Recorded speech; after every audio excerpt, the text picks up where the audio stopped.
Parlons IT, le podcast présenté par Inmac W Store, spécialiste de l'IT d'entreprise.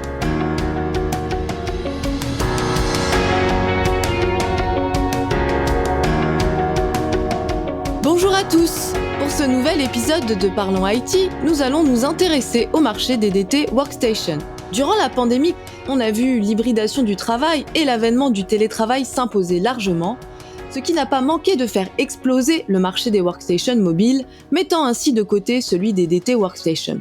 À ce jour, qu'en est-il de ce marché ? Les mobile workstations peuvent-ils définitivement remplacer les DT Workstation et répondre aux mêmes exigences métiers ? Pour tenter de répondre à ces questions, je reçois aujourd'hui 3 invités. Xavier Ligonière, Partner Business Manager Value pour HP France. Bonjour Xavier. Bonjour Julie. Je reçois également Mehdi Slimani, qui est responsable de compte client chez Inmac W Store. Bonjour Mehdi. Bonjour Julie. Et enfin, je reçois Michel Insalako, qui est responsable d'achat à Kreos. Bonjour Michel. Bonjour Julie. Xavier, vous êtes représentant d'HP. Est-ce que vous pouvez nous décrire l'évolution du marché des workstations durant la pandémie et les perspectives d'évolution que prévoit HP pour ce marché justement ? Donc déjà 3 points à retenir. Tout d'abord, la pandémie et le confinement répété ont eu effectivement un impact sur le marché de la station de travail desktop. L'avènement du télétravail et du travail hybride a également amené un changement des mentalités. Avec le travail à domicile, il y a une volonté et une attente des utilisateurs à disposer des mêmes performances au bureau et en dehors du bureau, de disposer du même niveau de sécurité du poste de travail et avoir un outil professionnel léger. Et le dernier point, on a donc constaté une augmentation significative des ventes d'ordinateurs portables, de tablettes et de mobile workstation. Du fait de l'augmentation de la vente d'ordinateurs portables, on imagine que le marché des DT Workstation a subi une baisse. Xavier, dans quelle proportion repart-il à la hausse ? Alors on observe effectivement en sortie de pandémie que le marché de la desktop workstation repart à la hausse. Depuis février 2022, le marché des stations de travail professionnelles affiche une hausse de l'ordre de 5 à 6%. Ce fait est également renforcé par le retour des salariés au bureau, et j'aurais tendance à dire que les desktop workstations redeviennent d'actualité. Donc quels secteurs sont concernés par ces usages ? Les stations de travail sont, par leur performance intrinsèque, un outil de développement et de croissance pour l'entreprise. Donc certains secteurs professionnels sont très demandeurs de ce type de machines puissantes, car leur activité l'impose. Le secteur de l'aéronautique, de l'automobile, de la défense ont des besoins en calcul très importants. Alors Xavier, l'ordinateur ou PC traditionnel a-t-il la même puissance et la même performance qu'une DT Workstation ? Et le rapport coût-puissance est-il le même ? Alors ce qu'il faut bien comprendre, les desktop workstations apportent la puissance avec l'utilisation des processeurs high-end, de l'utilisation de mémoire RAM à correction automatique et surtout de la performance des cartes graphiques certifiées par des éditeurs de logiciels professionnels. C'est tout ce que n'offre pas en fait un PC traditionnel ou un desktop simple. Cependant, HP propose aussi des ordinateurs très puissants et qui permettent un travail en mobilité sans perte de performance. Par exemple, nous retrouvons les gammes de portables HP EliteBook 800 ou 1000. Et enfin, le rapport coût-puissance est plus intéressant sur une desktop workstation que sur un desktop traditionnel, par la certification des plateformes, la certification des cartes graphiques en fonction des suites logicielles professionnelles, également avec une garantie de compatibilité des évolutions de version de ces applicatifs. Alors merci Xavier, maintenant on va se positionner côté revendeur avec Mehdi. Donc Mehdi, vous êtes responsable de compte client chez Inmac W Store et vous gérez notamment l'approvisionnement de tout type d'appareils IT. De votre point de vue, la pandémie a-t-elle eu un impact concernant les demandes et les commandes autour des DT Workstation ? Oui, la pandémie a eu un impact conséquent concernant le marché des DT Workstation. On a connu de facto une baisse qui a impacté surtout les approvisionnements en matériel. Ça dépendait des fournisseurs, évidemment. Ce n'était pas vrai pour tout le monde. Alors Mehdi, nous sommes avec Michel d'Akreos qui est votre client. Comment avez-vous fait pour continuer à fournir vos clients au sens large de votre côté et notamment Akreos durant la pandémie ? Étant donné la situation difficile, j'ai essayé de travailler en bonne intelligence avec HP pour pouvoir nous assurer d'un stock. Les stocks étaient véritablement mouvants. Une journée, on pouvait en avoir une centaine. Le lendemain, on pouvait en avoir aucune. C'est pour cela qu'on a travaillé véritablement en bonne intelligence. On essayait de faire des points réguliers pour être sûr de pouvoir approvisionner tous les clients. Dans une période compliquée comme une pandémie, le plus compliqué, ça reste quand même de ne pas avoir de visibilité. Grâce au partenariat HP Inmac, on arrive véritablement à avoir de plus en plus de stocks, de plus en plus de priorités aussi par rapport à d'autres vendeurs type SCC, type Econocom. Et ça peut nous permettre sur certains projets, y compris sur des projets DT Workstation, de pouvoir livrer des clients. Et ça a été un point de levier business très important pour Acreos, car dans leur situation où ils ne peuvent pas se permettre de ne pas avoir de pièces, la garantie d'avoir un partenaire tel qu'Inmac qui peut livrer en temps et en heure des quantités parfois gigantesques, c'est assez rassurant. Alors Michel, donc vous êtes responsable d'achat chez Acreos. Pouvez-vous nous présenter votre activité et celle d'Acreos? Nous sommes une start-up PME labellisée French Tech, située en Lorraine depuis 2007. Nous sommes spécialisés dans la conception, la fabrication et la commercialisation d'outils pédagogiques dédiés à l'apprentissage de la conduite d'engin. Nos simulateurs permettent de fournir une solution pédagogique de formation et nos simulateurs sont reconnus dans différents secteurs comme celui du BTP, de l'agricole, du routier, tels que le permis B et les poids lourds. La pandémie a-t-elle eu un impact sur la croissance d'Acreos? Oui, nous avons connu des fermetures de nos principaux clients, tels que les centres de formation.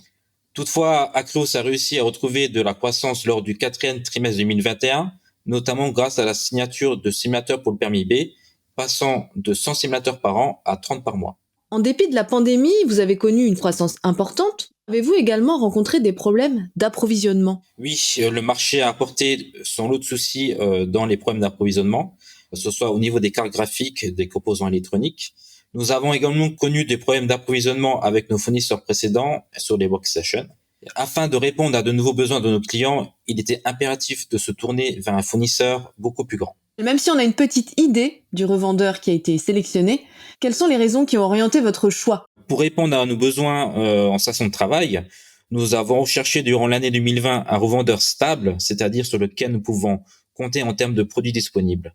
Pour des articles tels que les desktop workstation, les cartes graphiques et d'autres composants électroniques, nous avons opté pour la société Inmac W Store pour sa stabilité sur les produits HP, notamment la station de travail Z2G8. Vous avez donc pu continuer à fournir vos clients en simulateur? Grâce à l'intérêt d'Inmac W Store sur nos produits et aux bons échanges au quotidien entre Inmac, Acreos et HP, nous avons réussi à fournir tous nos clients. Alors merci Michel d'avoir donné votre point de vue.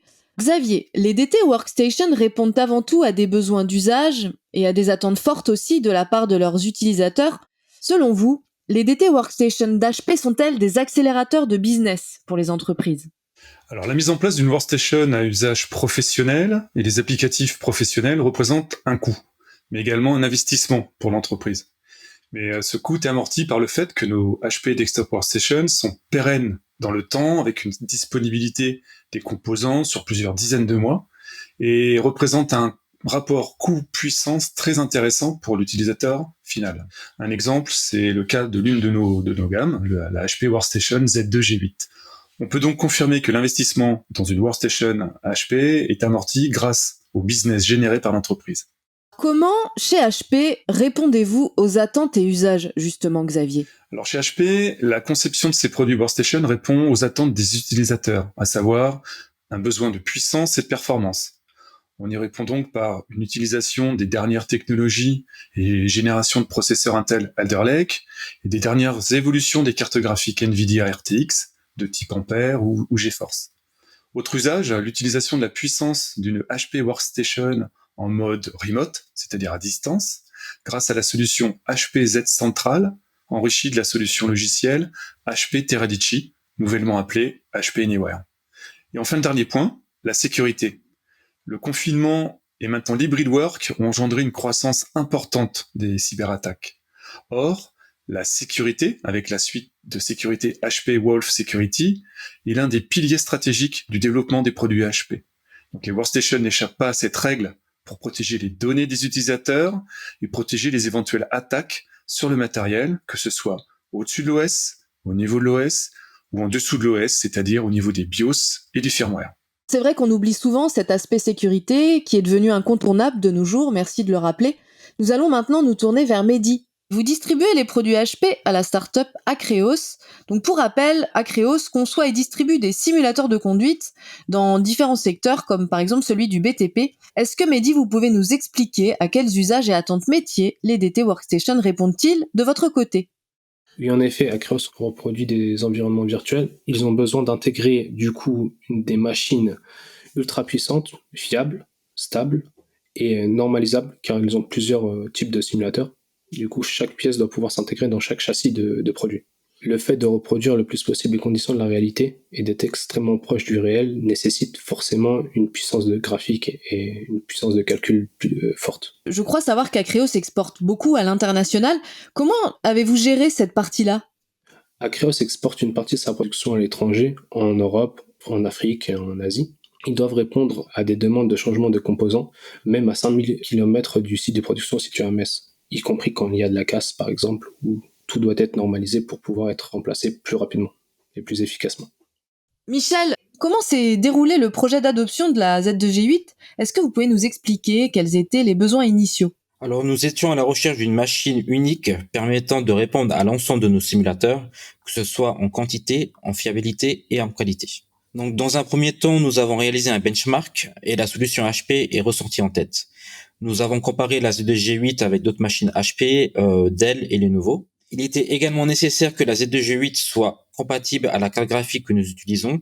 C'était la meilleure solution au niveau rapport qualité-prix et de la puissance des calculs.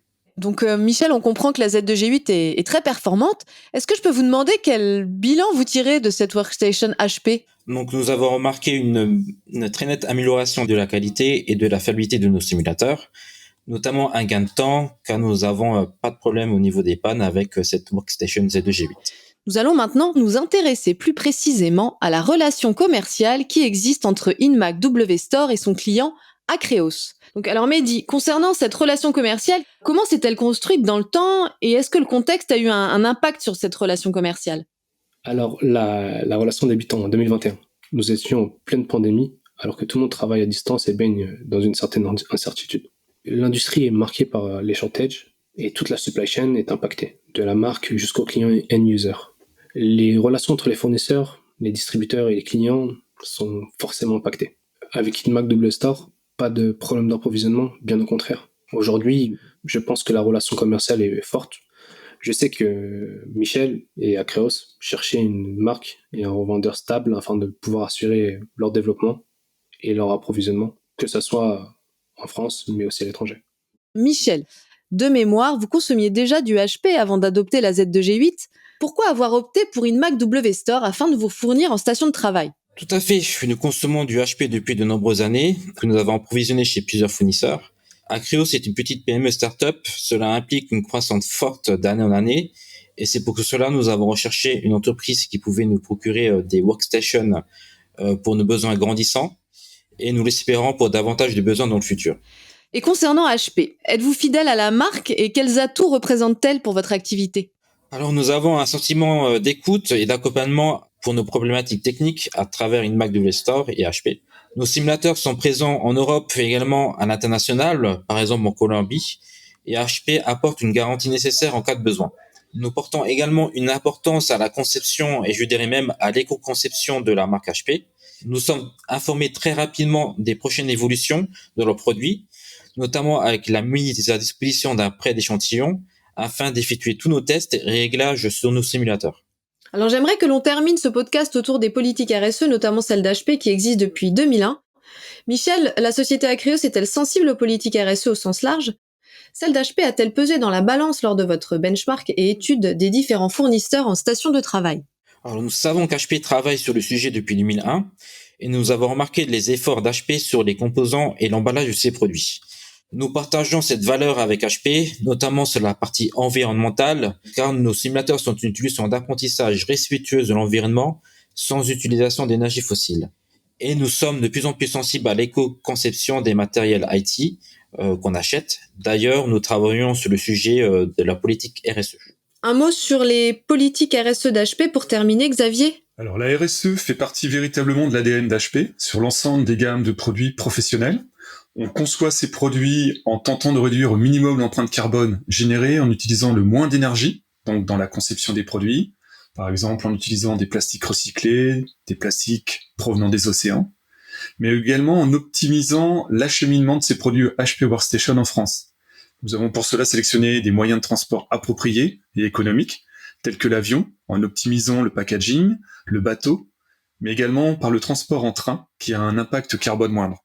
Merci Xavier, donc c'est sur cet aspect RSE désormais incontournable chez HP que nous terminerons notre podcast. Et le mot qui me vient en tête pour résumer nos échanges, c'est le mot résilience. En effet, la résilience, c'est l'art de naviguer dans les torrents, comme le dit Boris Cyrulnik, et je pense, messieurs, que vous avez parfaitement navigué dans cette période si particulière. J'espère que ce podcast aura plu à nos auditeurs. Merci à tous et à très bientôt pour un nouvel épisode de Parlons IT.